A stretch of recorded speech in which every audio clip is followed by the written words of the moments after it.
برینێکی زۆر قورسی و سەختی لە ناو دڵمانە بەجێهێش بەڕاستی داواکارم لە خوای گەورە لە گوناهی خۆش بێ، خوا سەبووری دایک و باوکی خێزانی مناڵەکانی خوشک و برا و کەسوکاری بداتەوە. ئەمڕۆ کەرکووک، کورد، کوردستان، عێراق گەنجێکی چالاک و چوست و لێهات و باخلاق بەڕەوشت خاکەڕا میوان دۆست نان بدە نەجیبزادەی لە دەستدا لە بواری پیشەیە هاوکار و هاوڕێژی ڕۆژنامەنووسمان لە دەستدا کە نمونەی ڕازبێژی بوو. هەر هەواڵێک کە دەیگەیان هێندە بە خێرایی بەڕاستی دەیگەیان هەموو کەسێک متمانی پێی هەبوو. من یادەوەری زۆرم لەگە هەڵکەوتەیە، بەڕاستی هیچ کاتێک نەبووە کە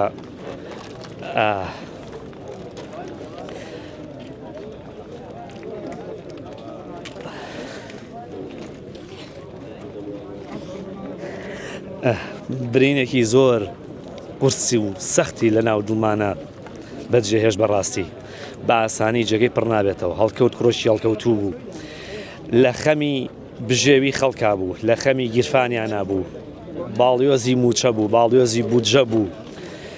یعنی ئەو یەکەم جار موچەی خەڵک دێتە گیرفانی ئەو ئەی جارە چرە گیرفانی خەڵک ئەوە نە بەخۆشی، ئەوە نە خەمخۆر بوو، ئەوە نە ڕازبێژ بوو، زانا بوو بە مانای کەلیمە، ڕازگۆ بوو بە مانای وشە. بەڕاستی هەمومان جێگەی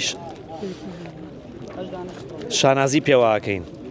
خوای گەورە لێت خۆش بێت، جێگەت بەهەش بێ کوڕەکەی مام عەزیز.